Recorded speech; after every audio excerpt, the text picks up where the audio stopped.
अजीब थियन थियूं जिनके पुछल वारन जी महक में बेहतर थी वियल अवामी शाइर मोहम्मद हनीफ मेमन जी याद मीरपुर बठोरे मां मास्टर सावण शहजाद बठोरा जी लिखणी। वो कुदरत जो कानून आहे त हिकु ॾींहुं हर पकल मेवे खे टारी खां टुटणो आहे, मगर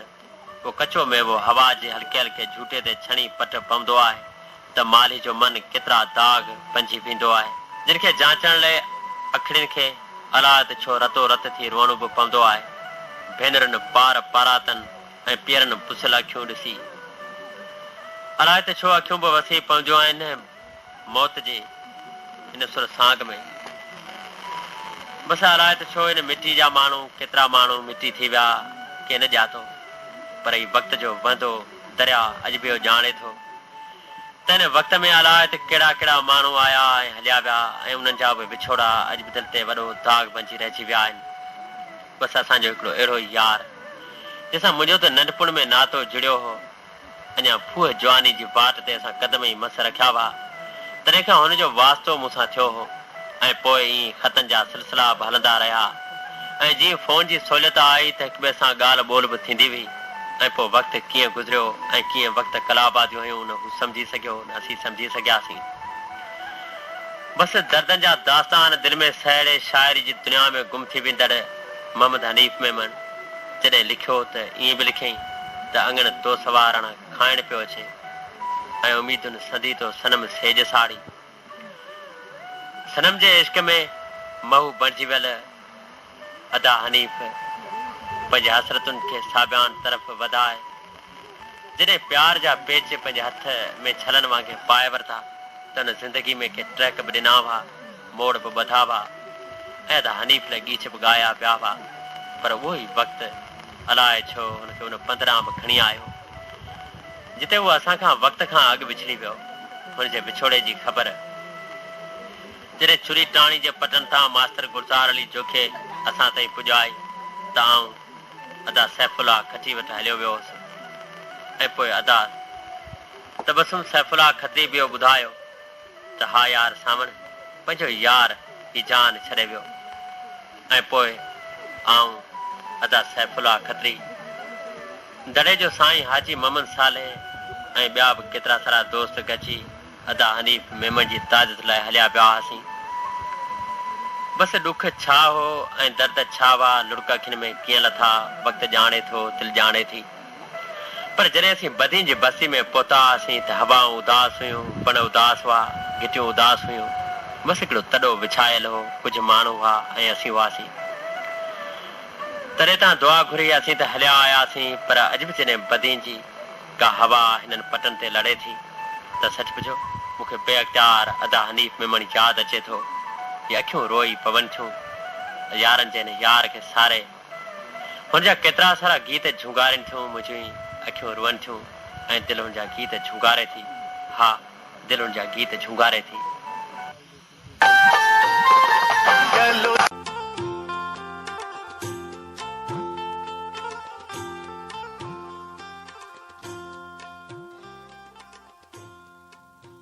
प्रोग्राम सबरंग सामल ऐं हफ़्तेवार सिलसिलो अंदर जा एहसास FM 92 हाईवे अवांजन सफ़र जे नूरियाबाद स्टूडियो मां पेश कयो पियो वञे। हैदराबाद जे हवाउनि मां ॻोठ मोहम्मद यूसुफ पालारी जे राजा रुस्तम पालारी जी शाइरी सिकंदर पालारी जी चूंड। सितम केॾा सठासीं तुंहिंजे करे, थी पागल वियासीं तुंहिंजे करे, समय लोक जा ताना ऐं मेहणा मिलिया मगर कुझु ई कीन सघियासीं तुंहिंजे करे, अवां सां जीअं प्यार जी इब्तिदा थी, ॿिए न कंहिं सां मिलियासीं तुंहिंजे करे, तूं परे हुजी पोइ ख़ुशियूं कहिड़ियूं कारा वैस कयासीं तुंहिंजे करे, असांजे करे मतां मिलन ॾुख तोखे, छॾे शहर वियासीं तुंहिंजे करे। रियाज़ राही जी शाइरी खाड़गुरु बुल्ली शाह करीम जे बाबुल पोढ़ेरिंदे शाइर जलाल रिंद जो इंतखाब। मुंहिंजा गीत ॻाइण जहिड़ा तुंहिंजे चपन चोराइण जहिड़ा, वार खोलिया तो ऊंध आई सिज खे परदे पाइण जहिड़ा, तो में वसिफ लतीफ़ी वाई मुंहिंजा नज़म नारायण जहिड़ा, शेरनि खे छुड़ वागन छॾित माण्हू सारा ॾाइण जहिड़ा, थदड़ा साह भले भर भूरल, थर ते मींहं वसाइण जहिड़ा, सोरहं ई सींगार न कर मौसम खे मछराइण जहिड़ा, रोन कौरू रियाज़ अॻियां इहे नेण यार पुसाइण जहिड़ा। मीरपुर बठोरे जे राजा ज़ौर ऐं सतार शोरो जी चूंड आहे। अलाए त कंहिंजी इहे शाइरी पिरत प्यार जूं जे पनाहूं न मिलियूं त जीवन जी मंज़िल जूं राहूं न मिलियूं, मिलण सोवा थींदो बि माना बि मक़सद अगरि हिक ॿिए सां निगाहूं न मिलियूं उहो नीअं न आहे उहा कहिड़ी चाहत उमर भर जे लाइ जे आहूं न मिलियूं रहियो इश्क जे बाब खां बि ख़बर हो रहियो इश्क जे बाब खां बि ख़बर सो जंहिंखे दर्द जूं दर्स गाहूं न मिलियूं नथा सीर मां पार पहुचण से कंहिं पर के ॿेली जूं ज़ोर जे ॿाहूं न मिलियूं।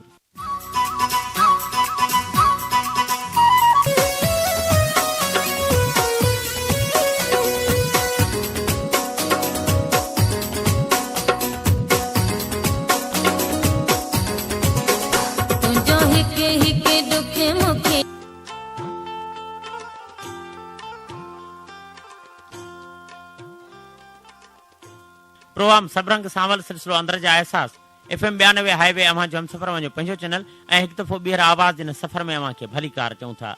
शेख भिरकियो ॻोठ डॉक्टर अली बख्श चांडियो जे वफ़ा मुबारक अली चांडियो ऐं नंढड़े शहज़ाद अली चांडियो लिखियो कॾहिं ईअं बि थींदो आहे त सुकून जे लाइ दवा जी न पर कंहिंजे लफ़्ज़नि जी अशद ज़रूरत हूंदी आहे ऐं जेकॾहिं लहजो मिठो हुजे त लफ़्ज़ शफ़ा ॾींदा आहिनि। बाबुल इल्म हज़रत अली अलैहिस्सलाम जा पाक फरमान काज़ी फारम खां मक़सूद अली ख़ासखेली ऐं ज़फ़रुल्लाह ख़ासखेली जी चूंड दोस्त दुनिया जे हर ॾुख जी बहितरीन दवा हूंदो आहे पर जेको ॾुख दोस्त ॾींदो आहे उन जी दवा पूरी दुनिया में नाहे हूंदी। जावेद नाज़ बलोच जो ग़ज़ल आहे खाड़गुरू बुल्ली शाह करीम जे बाबुल पोढ़े रिंद ऐं शाइर जलाल रिंद जी चूंड हिरी दिल जाम शोरे में चरी दिल जाम शोरे में पिरी पंहिंजाई सारे पई वरी दिल जाम शोरे में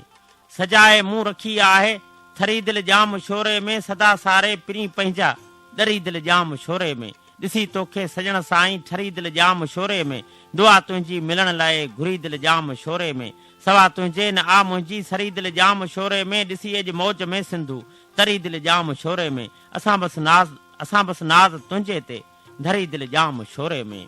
शहर मीरपुर साकरे लॻ कोस्टल हाईवे खां न्याज़मंद समय जी चूंड अयूब खोसे जी शाइरी मटे विया चेट सभु ख़ाली कतिन जी काह तड़पायो मिलियासीं कोन पंछण में बहार न भी न परचायो अंदर खे बारिश न भेलियो ककर वासी गथी मोटिया उञारे तो बि सावण खे चरी कुझु कोन सम्झायो उहा आधी जो